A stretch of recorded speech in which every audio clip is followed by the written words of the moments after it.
कल हम प्राणों के बारे में बात कर रहे थे और प्राणवायु 5 टाइप का है। वो कल हमने देखा। प्राण, अपान,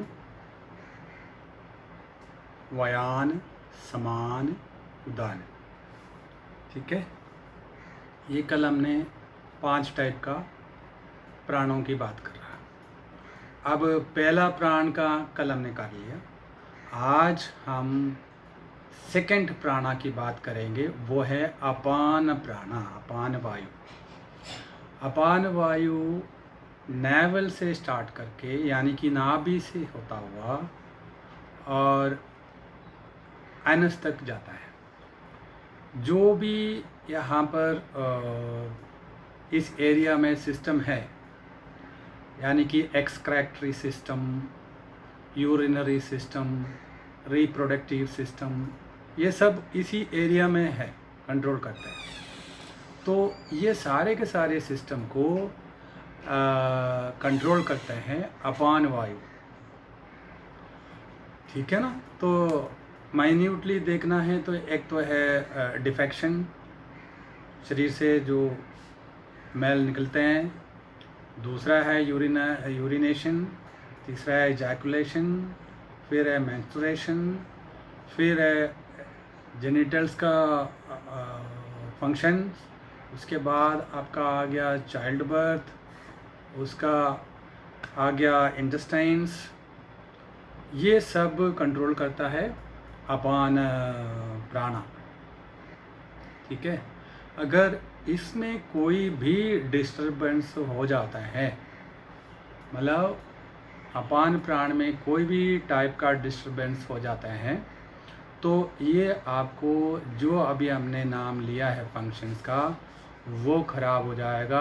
आपको कॉन्स्टिपेशन हो सकता है, डायरिया हो सकता है, हेमरॉइड्स हो सकता है, मेंस्ट्रुअल प्रॉब्लम्स हो सकता है, मेंस्ट्रुअल इरेगुलरिटीज़ हो सकता है, प्रीमैच्योर इजैकुलेशन हो सकता है, इम्पोर्टेंस हो सकता है, वगैरह वगैरह वगैरह। ये सारे प्रॉब्लम्स हो सकते हैं। पेट में दर्द, इंटेस्टाइन में प्रॉब्लम, ये सारे हो सकते हैं।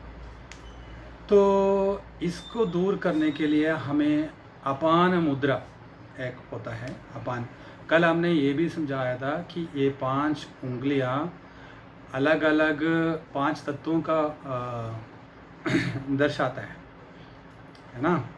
ये है वाटर, ये अर्थ, ये स्पेस, ये एयर, ये अग्नि। तो ये तो बहुत ही इम्पोर्टेंट काम है, इसको भूलना नहीं है। तो अगर हम अपान मुद्रा कैसे करेंगे अपान मुद्रा के लिए आपको चाहिए अर्थ एलिमेंट और स्पेस एलिमेंट और अग्नि। तो अर्थ और स्पेस, ये थंब कौन से अर्थ के अग्नि के अलावा और क्या दर्शाते हैं? सुप्रीम कॉन्शियसनेस को भी ये दर्शाते हैं। ये माइंड को भी दर्शाते हैं, ये इंटेलेक्ट को भी दर्शाते हैं। तो ये 3 उंगलियां आपको एक साथ दबाना है। ये जो रिमाइनिंग 2 उंगलियां हैं उसको खोल के रखना है।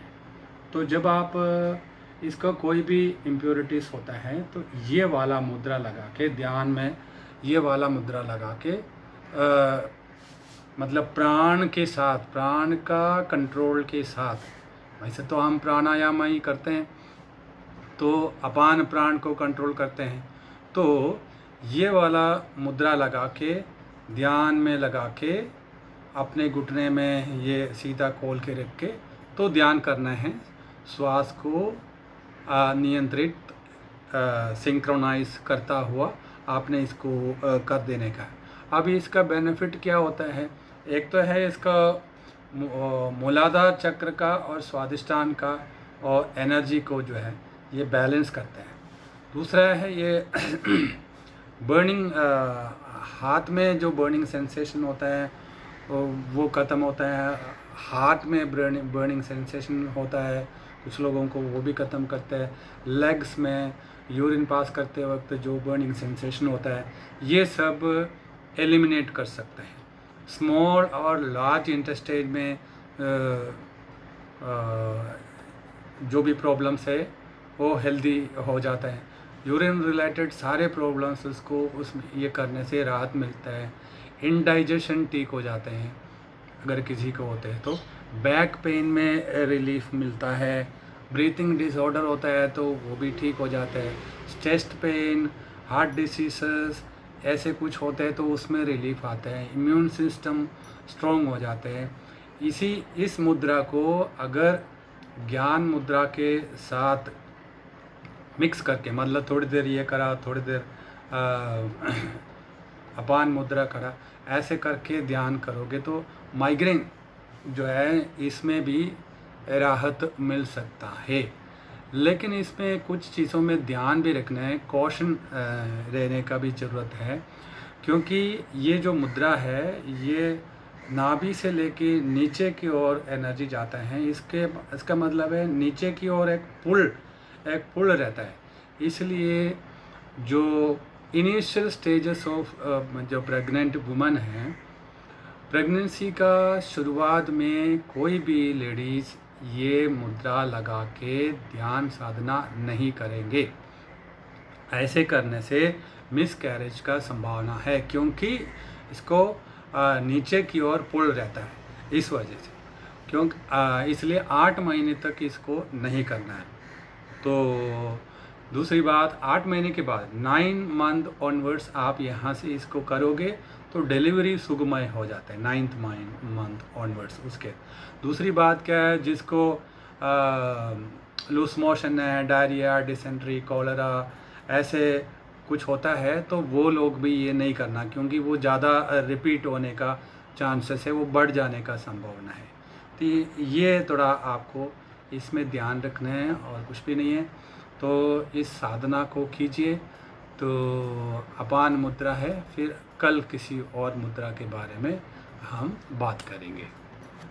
Thank you.